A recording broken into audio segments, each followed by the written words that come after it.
Super Mario 64 is a character created for M.U.G.E.N by M.U.G.E.N. This character originally came from the game, Super Mario 64, for the N64. This character looks like he's been ripped out of the game. This is good for fans of Mario, because he looks exactly like he does from the game. However, fans and players will not like him as a whole in this game. Here's why. The sprites are great. They have been ripped out of the ROM version of the game, using an emulator. Normally, 3D sprites ripped out from a game may not turn out good, but the author has done well with the sprites. The character alone makes you feel the magic of the still great N64. However, the mark is a 6 out of 10 because the character looks wooden. When he jumps, the animation is a sloppy 4 to 6 frames. Normally, characters with a small amount of jumping sprites would at least have the authors think of something to combat this, like add more sprites or make the character rotate. Super Mario 64, however, has none of that. Instead, Mario moves like as if he glitches around, with what seems to be a slow stop-motion animation. Walking and running, getting hurt, and dying sprites don't fare any better either. And what about his attack sprites? Something that needs to be revised, especially the Mario Kart and Metal Mario Supers, more on that later. The sounds are worse compared to the sprites, and the sprites are already bad enough. Most of the sounds are from the original game, but others are taken from various games, like Zelda, Ocarina of Time and Mario Kart 64. It is a pleasure to hear Mario attack the enemy with nostalgic sounds, but most of the sounds are made up of long sound rips. The author had the chance to edit the sound so that they sound good and are not made up of crusty, 3-second sounds, or to at least rip them with minimal sound, like Falcon Punch from Captain Falcon in the sound test, but the chance has been wasted. The sounds seem like they have been recorded from the television using a microphone. Because of this, not only do you get the distortion of sounds when the microphone is put near speakers of any kind, but you also get the background noises of the outside world. For example, listen to the Bowser Super and the other characters of the Mario Kart Super.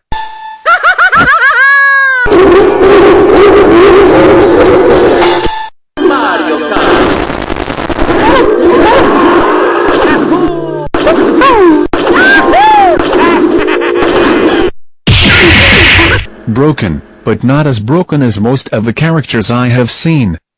Mario has the usual commands of projectile throwing, spinning like a loon and a tornado-like attack, and even a Shoryuken-like attack. Mario, as a fighting character, is based on Ryu. However, this Mario doesn't have most of the commands to even compare him to Ryu. The coin throw and bomb throw are Super Mario 64's primary projectile attacks. The coin throw is broken because you can put your opponent in an easy infinite. The pause time is set up so that by the time you recover from a pause state, you get hit by yet another coin. The bomb is slightly less cheap, as it needs 50 power to use and it sends the opponent flying, but the power you need can be obtained by simply doing any other attack. It's that easy to gain power you need. Next comes in the tornado. Unlike Ryu and Ken, this attack can only be done using a double forward motion. It may seem less broken, but this move is powerful and can strangely be chained into a super move. Yeah, you heard that right. It can be chained into a super move. Watch the video for more details.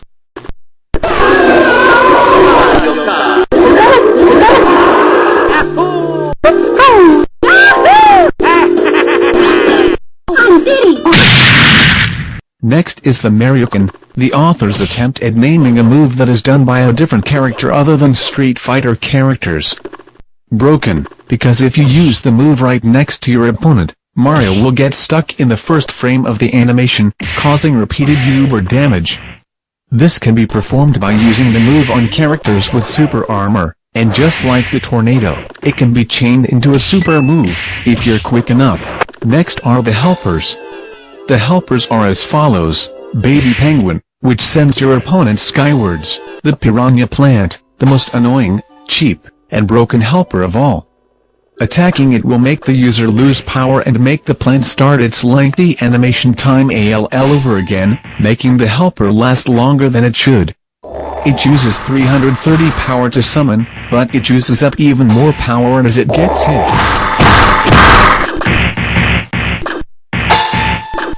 Luigi with the tennis racket does 6 hits of high damage and also gives back power, so you can summon him again. Banjo and Kazoo, Link, and Captain Falcon, the only helper that goes away when you hit him. Every other helper are immune to attacks. All of the helpers need power to use, but you can gain the power back, just like the bomb throw. All this, and I haven't even explained the supers. The first super is the Mario Kart Super. It makes Mario get into a cart, run you over with his cheap invincible Rs, and then summons his friends to do the same to you.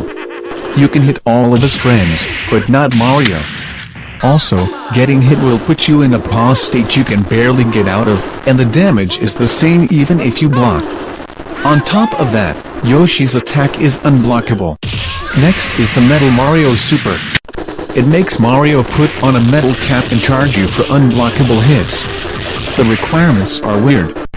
You need 2 power bars to use the attack, but the attack only takes 1 power bar. However, this is probably the only super that's not entirely broken. Next is the wing cap. For some odd reason, Mario is invincible while in this attack. This is the only move that's almost pointless, as you can't attack while in this super. Next is the move everyone hates, the Bowser Throw. This move makes Mario grab Bowser by the tail, swing him around, and then throw him towards the opponent.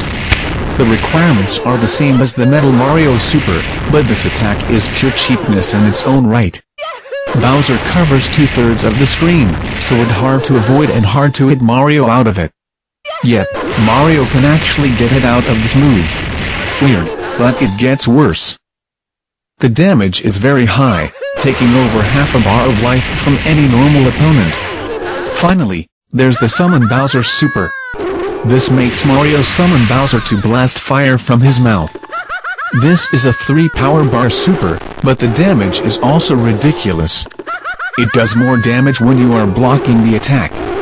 That's something that will shatter the hopes and dreams of this M.U.G.E.N character ever being called great. Oh god. This is where the character's gameplay literally goes into cheap mode. The AI is activated via the old way. In other words, making loads of commands that if the computer completes either one of them, the AI is activated, but that doesn't stop Mario from being a cheap, unfair monster. Here's the lowdown: when Mario's AI is activated, he does loads of cheap actions, from bombarding you with an infinite amount of coins and bombs, to abusing the Bowser Throw Super, to even summoning that horrible plant that takes forever to go away. Yes, my friends, he throws coins and bombs at you whenever your body distance between you and Mario is at least 140 or greater. Because the pause time is great, you are dead if you ever get hit in a barrage of coins. The Bowser Throw is your punishment for getting close to him. He abuses that throw like a maniac, but the worst thing of all is finding out that AI Mario can do virtually any move without needing any power. The most annoying thing of all with Mario is that he sometimes glitches about, chaining both the Mario Tornado and his sliding attack to rise in the air and prevent you from hitting him. If the match is timed and you are badly hurt, cheapo AI Mario will win by a time over just by doing this alone. However, and strangely, you can combat this by simply crouching. Super Mario 64's AI screws up if you are ever crouching at all, acting as if the computer is using random commands. Try it and see if this works for you.